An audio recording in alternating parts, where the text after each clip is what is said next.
हिंदुस्तान, हिंदुस्तान से लाया, हिंदुस्तान, सोने की चिड़िया। हाँ, डॉलर, डॉलर, सोना, हिंदुस्तान।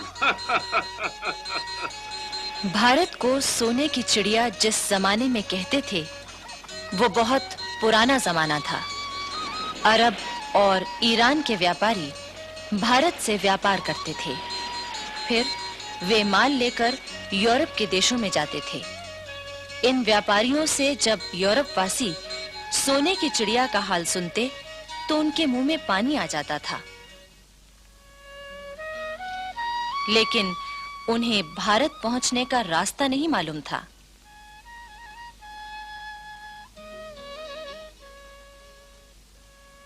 आखिर एक दिन कोलंबस नामक यात्री भारत की खोज के लिए निकला, लेकिन अफसोस, उसने पश्चिम का रास्ता पकड़ लिया और वो जा पहुंचा अमेरिका।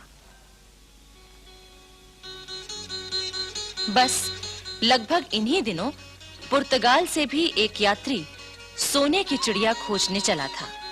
22 मई 1498 को उसका जहाज मालाबार तट पर कालीकट पहुंचा।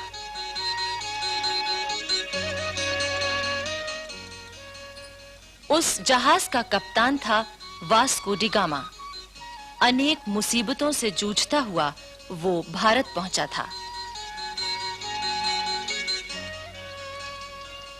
उस समय कालीकट में सामुरी नाम के राजा का शासन था। इतिहास में उसको ज़ेमुरिन के नाम से भी कहा गया है। वास्को डी गामा सामुरी के दरबार में गया। उसने सामुरी को कीमती भेंट दी। सामुरी ने वास्को डी गामा का स्वागत किया। वास्को डी गामा ने सामुरी के राज्य में व्यापार करने की इजाजत मांगी, जो तुरंत ही मिल गई। 2 ही साल बाद, यानी 1500 ईस्वी में, पुर्तगालियों ने कालीकट में एक कोठी बना ली। 3 साल बाद उन्होंने कोठी की किलेबंदी कर ली। वहां अपने सिपाही नियुक्त कर दिए। बहाना ये था कि ये काम वो अपनी रक्षा के लिए कर रहे हैं। वहां एक फौजी अफसर अल्बुकर्क को किलेदार बनाया गया। दरअसल ये पुर्तगालियों की एक चाल थी। सन 1506 में उन्होंने गोवा से बंगाल तक अपना व्यापार फैला लिया।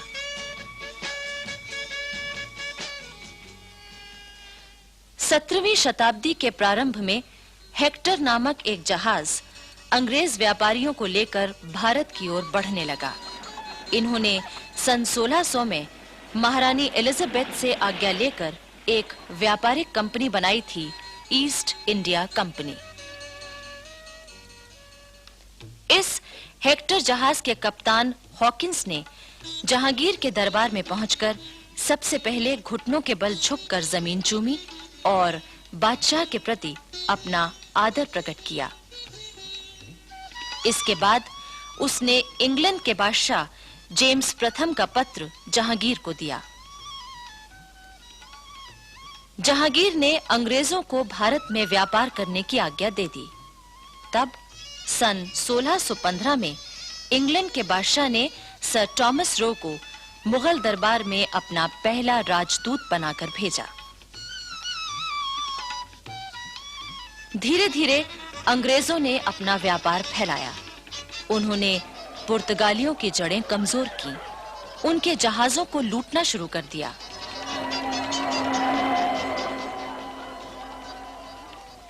औरंगजेब के समय में तो उन्होंने कोठियां भी कायम कर लीं और अपनी हिफाजत के लिए किलेबंदी भी कर ली। इसी बीच भारत में फ्रांसीसी भी आए। उन्होंने भी अपना व्यापार फैलाया और जड़ें जमानी शुरू कर दी। उस समय उनका मुखिया था दुमास।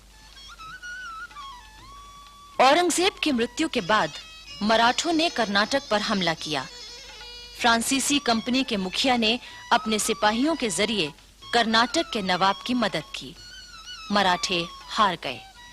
कर्नाटक और दिल्ली के बादशाह दोनों ने खुश होकर दुमास को नवाब की उपाधि दे दी। 2000 सवारों का सेनापति भी बना दिया। सन 1741 में दुमास की जगह डुप्ले नामक फ्रांसीसी कंपनी का हाकिम बन गया। ये बहुत चतुर सेनापति था। दरअसल डुप्ले पहला यूरोपवासी था जिसके मन में भारत में यूरोपीय साम्राज्य कायम करने की बात आई। डुप्ले ने उस समय के भारत की दो कमजोरियों का फायदा उठाया। एक तो ये कि यहाँ के देशी राजा नवाब आपस में लड़ रहे थे। दूसरे ये कि उस समय राष्ट्रीयता की भावना लोग भूल गए थे। डुप्ले ने इसी फूट का फायदा उठाया। अंग्रेजों ने भी इस नीति का फायदा उठाया। उन्होंने न सिर्फ फ्रांसीसियों को कमजोर किया बल्कि देशी राजाओं को लड़ाने और फिर उनमें से किसी एक की मदद करने की नीति अपनाई। बाद में उस मदद लेने वाले राजा को भी उन्होंने अपने प्रभाव में ले लिया। अब देखिए बंगाल में क्या हुआ। ये बात है 1755 की। उस समय बंगाल में नवाब अलीवर्दी खां का शासन था। अंग्रेजों ने अमीचंद नामक व्यापारी से मिलकर बंगाल पर हमला करने की तैयारी की, लेकिन बंगाल के शासक अलीवर्दी खां ने उनकी एक भी चाल न चलने दी। लेकिन अलीवर्दी खां बूढ़ा हो चुका था। उसने एक दिन अपने नवासे सिराजुद्दौला को अपने पास बुलाया।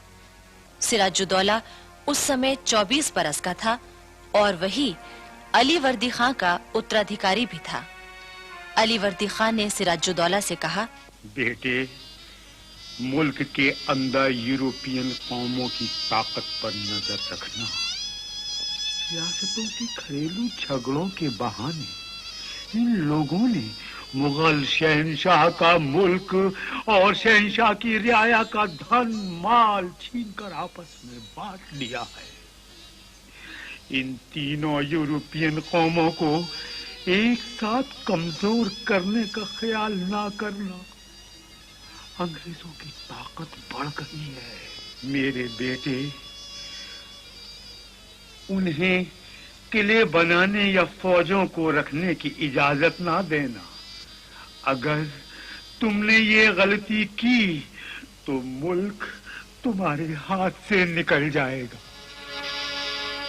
अलीवर्दी खां की मृत्यु 10 अप्रैल 1756 को हुई और सिराजुद्दौला अपने नाना की गद्दी पर बैठा।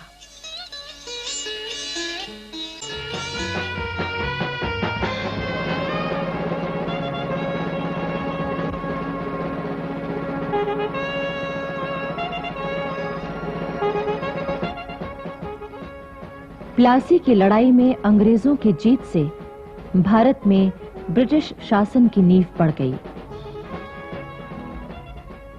इस जीत में सेनापति मीर जाफर की बड़ी महत्वपूर्ण भूमिका थी, जिसने अपने मालिक सिराजुद्दौला के साथ विश्वासघात किया था।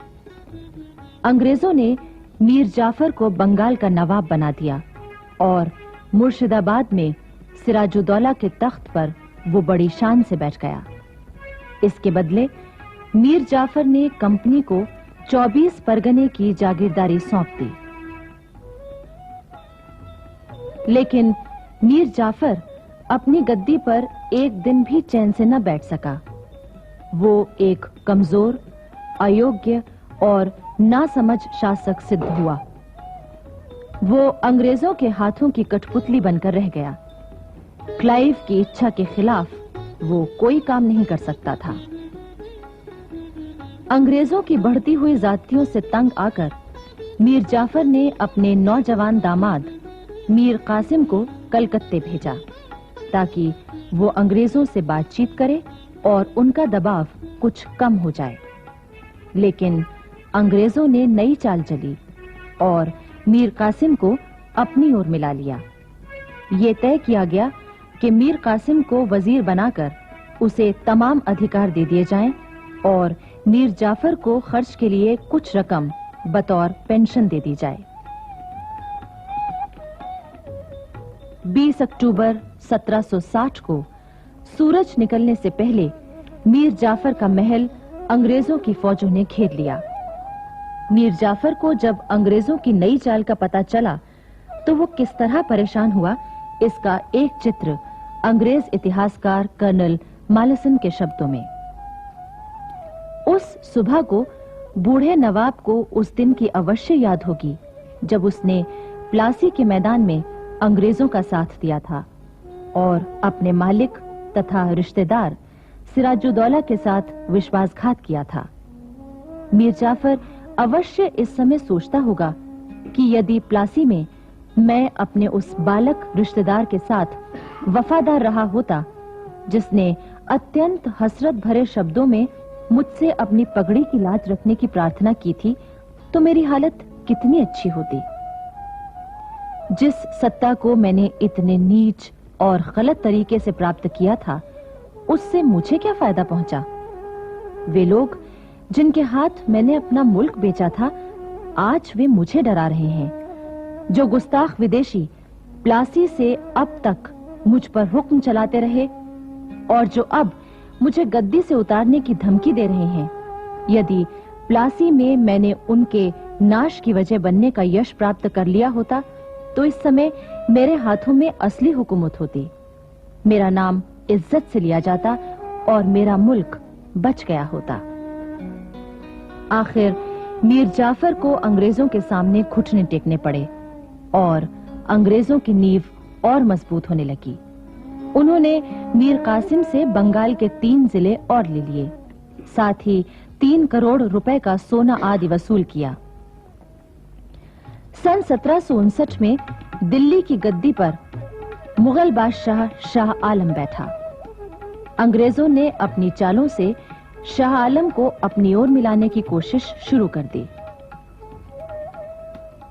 उस समय सारे भारत पर अपनी हुकूमत जमा लेने के लिए अफगानों, मराठों और अंग्रेजों के बीच तिकोना संघर्ष शुरू हो चुका था। देश को विदेशी सत्ता के चंगुल से बचाने का उस समय एक ही उपाय था कि सभी देशवासी किसी एक शक्ति के नेतृत्व में संगठित हो जाते। वो शक्ति थी मुगल सम्राट। किंतु इसी बीच यानी 6 जनवरी 1761 को पानीपत के मैदान में अफगानिस्तान के शासक अहमद शाह अब्दाली और मराठों की सेना के बीच घमासान युद्ध हुआ।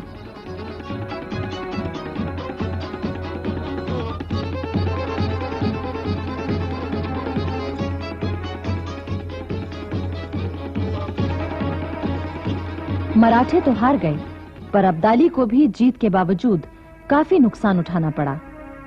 वो अफगानिस्तान लौट गया और इधर मराठे कमजोर हो गए। बच रहे केवल अंग्रेज, जिन्होंने अपना प्रभाव बढ़ाना शुरू कर दिया। मुगल बादशाह शाह आलम को 26 लाख रुपया देने का वादा करके इस बात के लिए मजबूर किया गया कि वो बंगाल, बिहार और उड़ीसा की दीवानी ईस्ट इंडिया कंपनी को सौंप दें। मजबूर होकर शाह आलम ने अंग्रेजों को बंगाल, बिहार और उड़ीसा की दीवानी सौंप दी, जिसका मतलब ये था कि मालगुजारी वसूल करने और दीवानी के मामले निपटाने का अधिकार अंग्रेजों को मिल गया।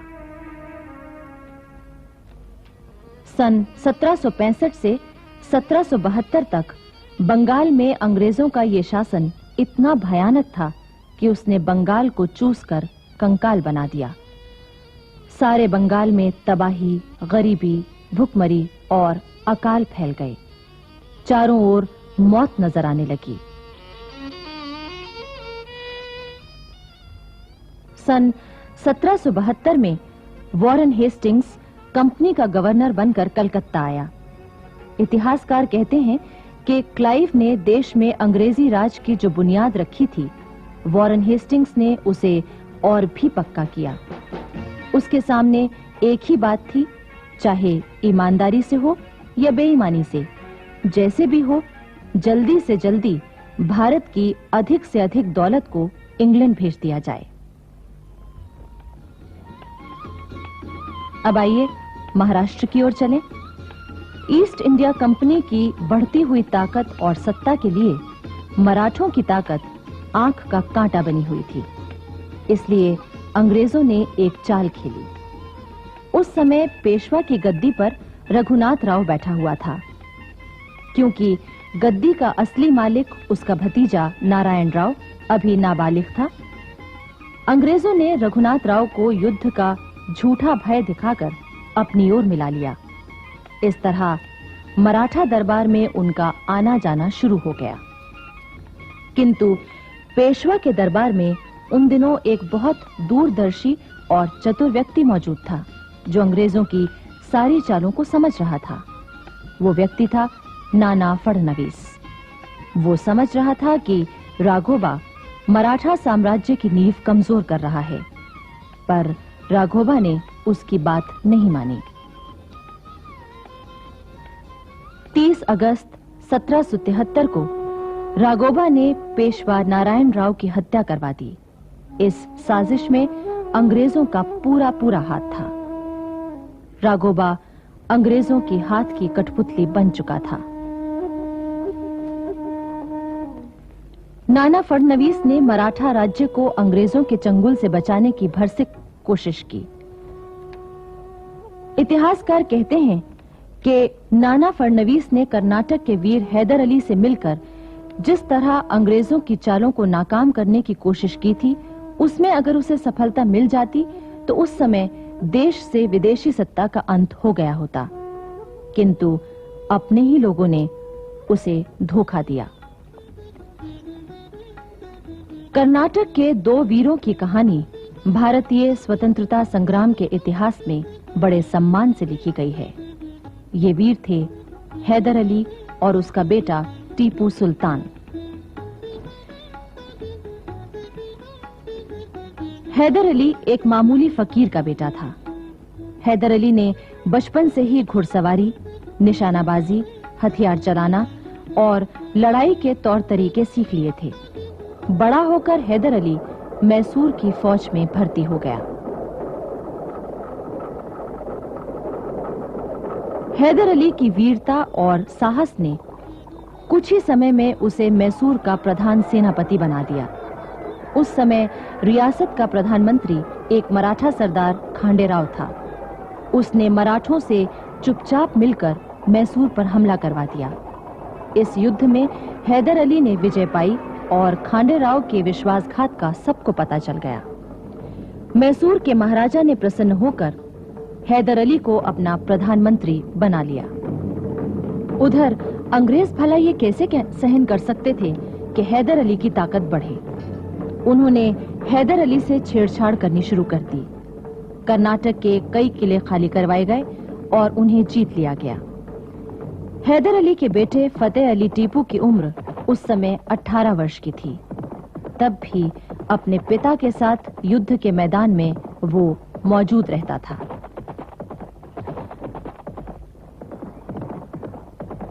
कर्नाटक को अंग्रेजों से खाली कराने और उस पर अधिकार करने के बाद हैदर अली ने टीपू को 5000 सैनिकों के साथ मद्रास की ओर भेजा, जहां अंग्रेजों का जमाव था।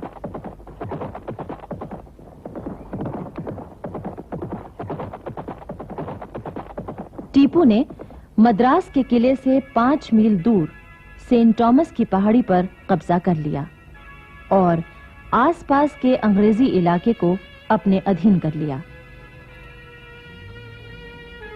इसके बाद कुछ ही दिनों बाद हैदर अली भी अपनी सेना लेकर मद्रास की ओर बढ़ा। मद्रास में अंग्रेजों का क्या हाल हुआ, इसका रोचक विवरण एक फ्रांसीसी इतिहासकार ने प्रस्तुत किया है। वो लिखता है, मद्रास विजय के अवसर पर हैदर ने अंग्रेजों से कहकर मद्रास के सेंट जॉर्ज के किले के सदर फाटक पर एक चित्र बनवाया, जिसमें हैदर एक शामियाने के नीचे तोपों के ढेर पर बैठा है। पीछे की ओर सेंट जॉर्ज का किला है, जिसकी फसील पर गवर्नर और उसके अंग्रेज साथी घुटनों के बल बैठे हुए हैदर की ओर अपने हाथ बढ़ा रहे हैं। अंग्रेज दूत, डुप्ले और बॉशियर हैदर के सामने जमीन पर घुटने टेके बैठे हैं। डुप्ले की नाक की जगह हाथी की सी सूंड बनी हुई है। हैदर उसकी सूंड को पकड़े हुए है, जिसमें से अशर्फियां खनाखन गिर रही हैं। दूसरी ओर पराजित अंग्रेज सेनापति जनरल स्मिथ संधि पत्र हाथ में लिए हुए अपने हाथ से अपनी तलवार के 2 टुकड़े कर रहा है।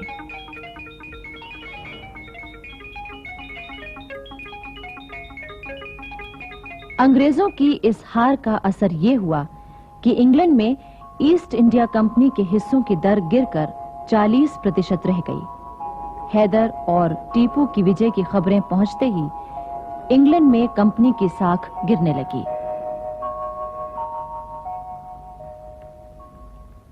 इसके बाद हैदर अली ने नाना फडणवीस के साथ मिलकर जिस तरह अंग्रेजों को मात दी थी, उससे अंग्रेज घबरा उठे थे। लेकिन 6 दिसंबर 1782 की रात को हैदर अली की अचानक मृत्यु हो गई, जिससे नाना फडणवीस की सारी आशाएं चूर-चूर हो गईं। जबकि अंग्रेजों के लिए हैदर अली की मृत्यु वरदान साबित हुई।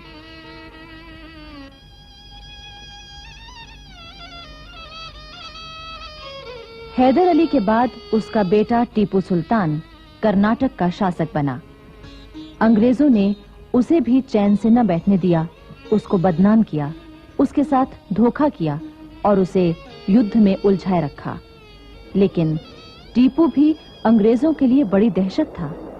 अंग्रेज उसके नाम से खौफ खाते थे, किंतु अंत में वो भी अपने ही लोगों के विश्वासघात का शिकार हुआ। अपनी अंतिम सांस तक वो बहुत बहादुरी से लड़ा। वो कहा करता था, 2 दिन शेर की तरह जीना ज्यादा अच्छा है, बजाय 200 वर्ष भेड़ की तरह जीने के। श्रीरंगपट्टनम स्थित टीपू की कब्र आज भी उसके साहस और वीरता के गुण गाती है।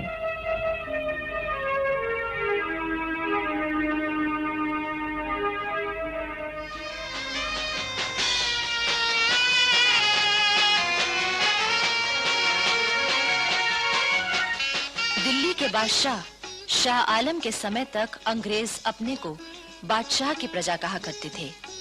गवर्नर जनरल की मोहर पर भी दिल्ली सम्राट का विशेष सेवक शब्द लिखे रहते थे।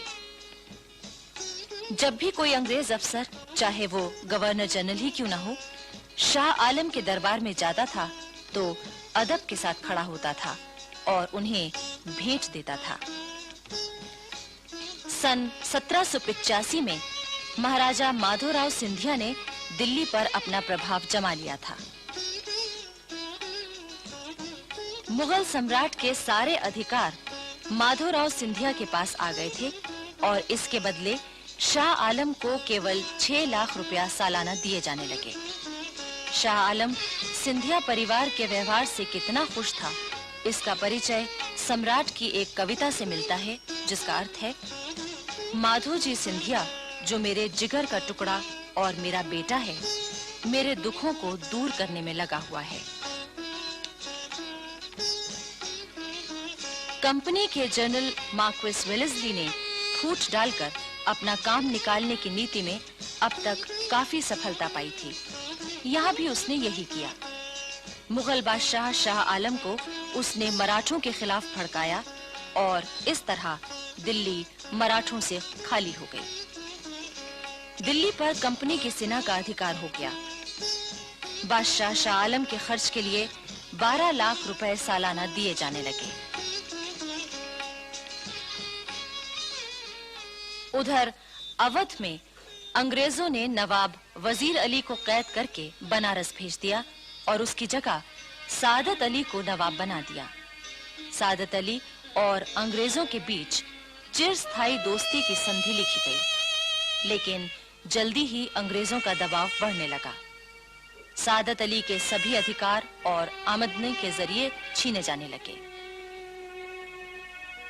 नवाब सादत अली ने कंपनी के रेजिडेंट मिस्टर स्टॉक के जरिए जनरल वेलेस्ली को एक पत्र भेजा, जिसमें कहा गया था कि कंपनी सरकार अपनी ही शर्तों को तोड़ रही है। लेकिन वेलेस्ली ने कहा, नवाब का ये खत इतने गुस्ताखी भरे शब्दों में लिखा हुआ है कि मैं इसे लेने से इनकार करता हूँ। ये खत नवाब को वापस कर दिया जाए और अगर नवाब ने फिर भी इसी तरह अंग्रेज सरकार की इंसाफ पसंदी और ईमानदारी पर शक जाहिर किया तो उसे सजा दी जाएगी। अंग्रेज चाहते थे कि किसी तरह मराठों को कमजोर कर दिया जाए। महाराजा दौलत राव सिंधिया और जसवंत राव होलकर दो ऐसे वीर थे जो उनकी आंख का कांटा बने हुए थे। अंग्रेजों ने जब इन दोनों के खिलाफ चालें चली तो ये दोनों एक हो गए। इस पर अंग्रेज घबरा गए। उन्होंने पहले दौलत राव सिंधिया से संधि की और ताप्ती और चंबल के बीच में सिंधिया ने जो इलाका जीता था वो उनका ही मान लिया गया। चंबल नदी महाराज सिंधिया के राज्य की सीमा मान ली गई। इसी तरह जसवंत राव होलकर से भी संधि कर ली गई। ताप्ती और गोदावरी के दक्षिण का सारा इलाका होलकर को वापस दे दिया गया। दक्षिण भारत में एक वीर जाति थी पिंडारी। अंग्रेज इतिहास लेखकों ने वीर पिंडारियों के चरित्र पर अनेक झूठे इल्जाम लगाए और उन्हें डाकू और लुटेरा कहकर बदनाम किया है। लेकिन सच्चाई ये है कि पिंडारी दक्षिण भारत की एक पठान जाति थी। पिंडारी दक्षिण भारत के राजाओं की सेवा में सवार हुआ करते थे। इनके पास अपने घोड़े होते थे। नसरू खां पिंडारी शिवाजी का एक विश्वस्त जमादार था। होलकर और सिंधिया की सेनाओं में भी हजारों पिंडारी योद्धा और सरदार मौजूद थे। हीरा खां पिंडारी और बुरान खां पिंडारी माधोजी सिंधिया के दो विश्वस्त और योग्य सेनापति थे। दौलत राव सिंधिया की सेना में भी सरदार चीतू खां और करीम खां पिंडारी थे, जिन्हें नवाब की उपाधि मिली हुई थी। होलकर राज्य में रहने वाले पिंडारी होलकर शाही और सिंधिया के राज्य में रहने वाले सिंधिया शाही कहलाते थे।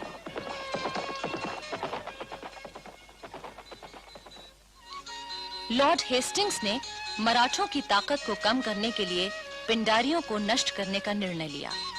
अंग्रेजों ने उन्हें लुटेरा और डाकू कहा, उनमें फूट फैला दी और इस तरह आपसी झगड़ों में उलझाकर उन्हें खत्म कर दिया गया।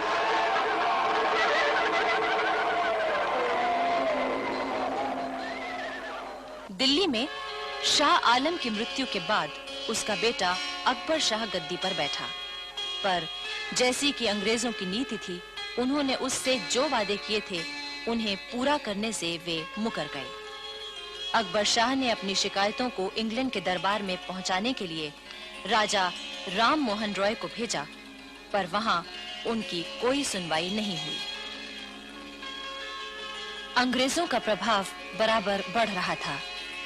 कंपनी ने मार्क्वेस ऑफ हेस्टिंग्स को कंपनी का गवर्नर जनरल नियुक्त किया। उसने अपना पद संभालने के बाद एक नया काम शुरू किया, भारत के उद्योग धंधों को नष्ट करना और भारत के धन से इंग्लिस्तान के उद्योग धंधों को बढ़ाना। ब्रिटिश पार्लियामेंट ने एक एक्ट पास किया जिसमें कहा गया था कि इंग्लिस्तान का बना हुआ माल भारतवासियों के सिर मढ़ा जाए और भारत के प्राचीन उद्योग धंधों का नाश किया जाए। भारत की भयंकर दरिद्रता और गरीबी की कहानी यहीं से शुरू होती है। सूरत में बनने वाले कपड़े और जुलाहों के साथ क्या होता था, उसका हाल एक अंग्रेज लेखक रिचर्ड्स ने लिखा है। अब तुम ये कपड़ा सिर्फ हमको बेचेगा, कंपनी का रेजिडेंट व्यापारी ही इसको खरीदेगा। हम इसकी जो कीमत देगा वही तुम्हें लेना पड़ेगा। नहीं, हम तुमको नहीं बेचेंगे। इस कपड़े के हमको बहुत दाम मिलते हैं। तुम 10 रुपए का माल 1 रुपए में खरीदते हो। क्या बोला? कंपनी के खिलाफ बोलता? नहीं बेचूंगा कपड़ा, नहीं बेचूंगा कपड़ा। मैं अपना धंधा छोड़ दूंगा, लेकिन कंपनी को कपड़ा नहीं दूंगा। जुलाहों से इतनी जबरदस्ती की जाती थी, इतनी सजाएं दी जाती थीं कि न जाने कितने जुलाहों ने अपना पेशा छोड़ दिया, पर उन्हें पेशा छोड़ने से भी रोका जाता था।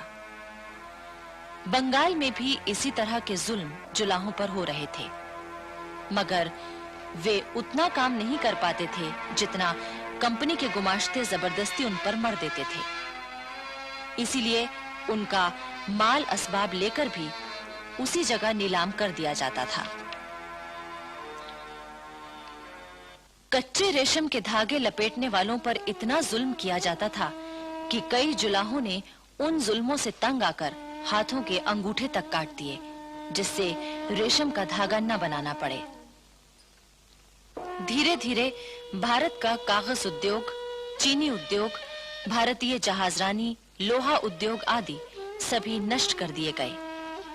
ईस्ट इंडिया कंपनी और अंग्रेज सरकार की कोशिशों का ये फल निकला कि भारत संसार का एक गरीब देश बन गया। भारत के प्राचीन उद्योग केवल इतिहास की बात बनकर रह गए। लॉर्ड हेस्टिंग्स ने जहां भारत के उद्योग नष्ट किए, दौलत को लूटा, वहीं ब्रिटिश साम्राज्य बढ़ाने की उसकी भूख भी बराबर बढ़ रही थी। वो मराठों की ताकत को खत्म करने के लिए आगे बढ़ा।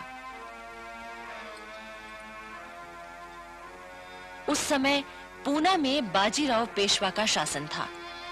अंग्रेजों ने दोस्ती के नाम पर उससे धोखा किया और युद्ध का बहाना ढूंढने लगे। 30 अक्टूबर 1817 को अंग्रेजों की सेना ने पूना के पास डेरा डाल दिया। मराठों ने समझ लिया था कि अंग्रेज अब तक दोस्ती की जो बातें कर रहे थे वे सब झूठ थीं। वे तो युद्ध ही करना चाहते हैं।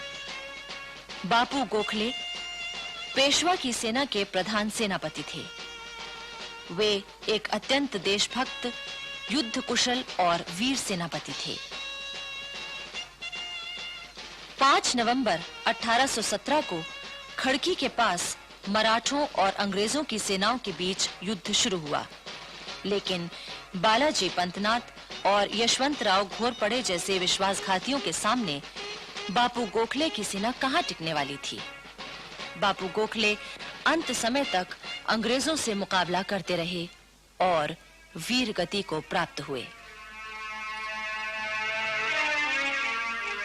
अंग्रेज जानते थे कि मराठे सरदार इतनी जल्दी पेशवा के शासन का अंत नहीं होने देंगे, इसलिए उन्होंने बाजीराव के खिलाफ एक और चाल चली। सतारा के नाबालिग राजा प्रताप सिंह की मां को उन्होंने वादा किया कि पूरे मराठा साम्राज्य के वास्तविक अधिकारी के रूप में उसने ऐलान जारी कर दिया। सुनो सुनो सुनो, शिवाजी महाराज के वंशज सतारा के राजा प्रताप सिंह का ऐलान सुनो। अंग्रेज हमारा दोस्त है। बाजीराव पेशवा से कोई किसी तरह का संबंध ना रखे। हर आम और खास का फर्ज है कि इस लड़ाई में वो अंग्रेजों की मदद करे। इस ऐलान से बाजीराव पेशवा की स्थिति काफी कमजोर हो गई। उसने मजबूर होकर अंग्रेजों की अधीनता स्वीकार कर ली।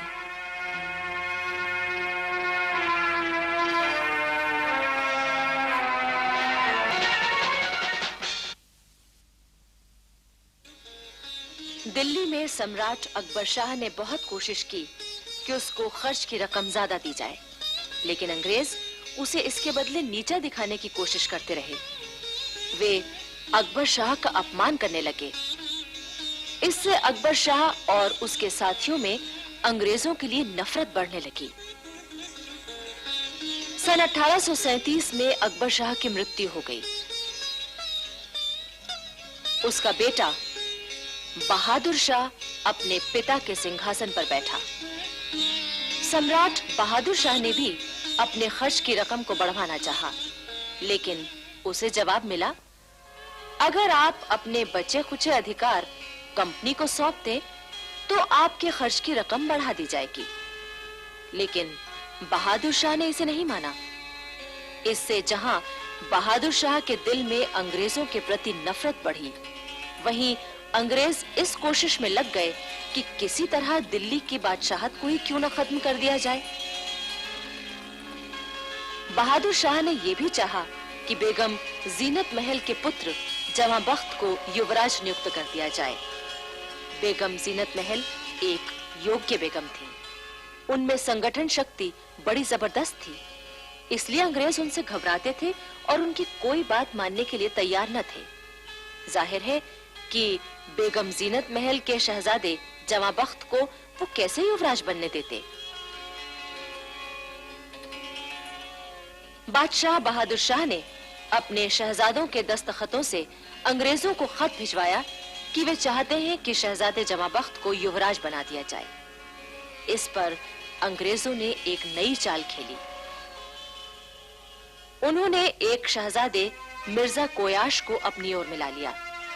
उससे ये समझौता कर लिया कि उसे केवल शहजादा कहा जाएगा। वो दिल्ली का किला खाली कर देगा और सिर्फ 15,000 रुपए मासिक पेंशन लेगा।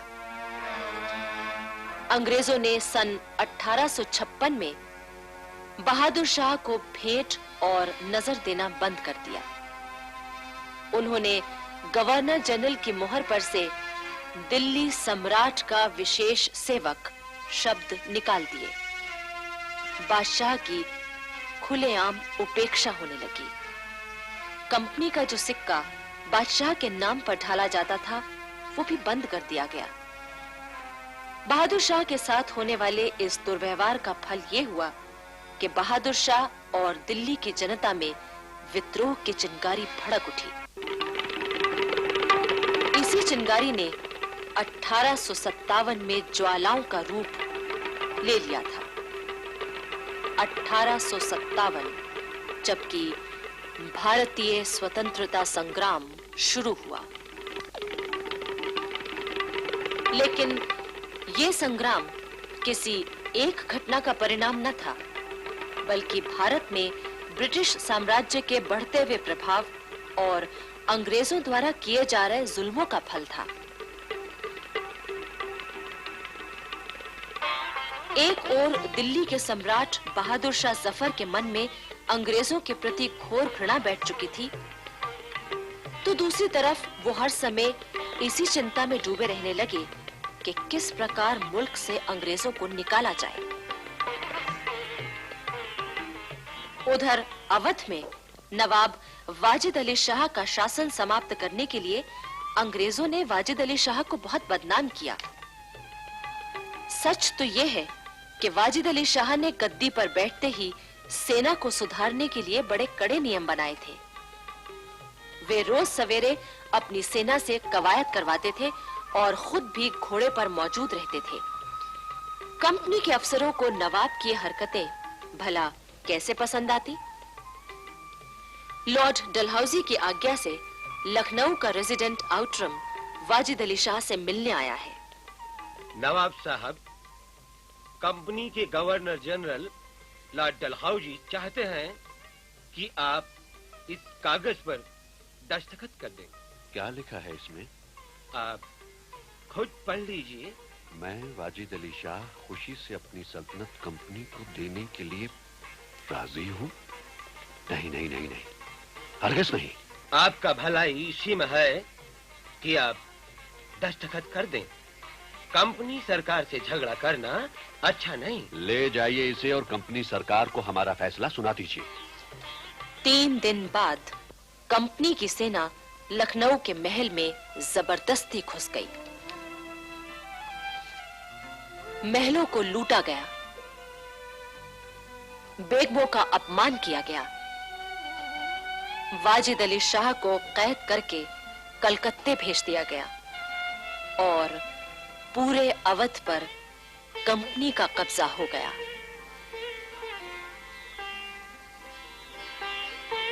लॉर्ड डलहौजी की अपहरण नीति ने भी 1857 की क्रांति के बीज बोए थे।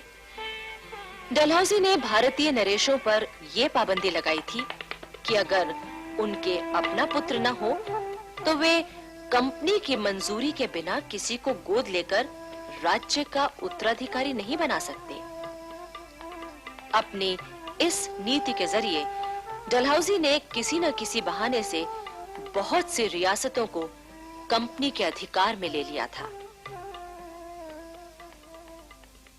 सतारा, पंजाब, नागपुर, सिक्किम, संबलपुर आदि रियासतें इसी तरह ली गईं। किंतु सबसे विस्फोटक स्थिति उत्पन्न हुई झांसी में।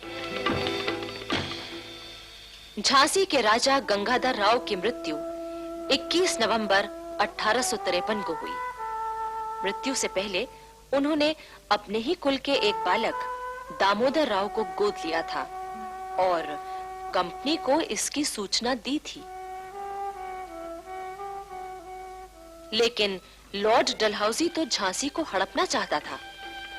13 मार्च 1854 को एक ऐलान द्वारा झांसी की रियासत जबरदस्ती कंपनी के राज में मिला ली गई। झांसी की रानी लक्ष्मीबाई ने डलहौजी के आदेश का कड़ा विरोध किया। उधर दक्षिण में पेशवा बाजीराव के गोद लिए पुत्र नाना साहब के साथ भी कंपनी सरकार कुछ कम अन्याय न कर रही थी। इससे नाना साहब के दिल में अंग्रेजों के लिए घृणा पैदा हो गई। 1857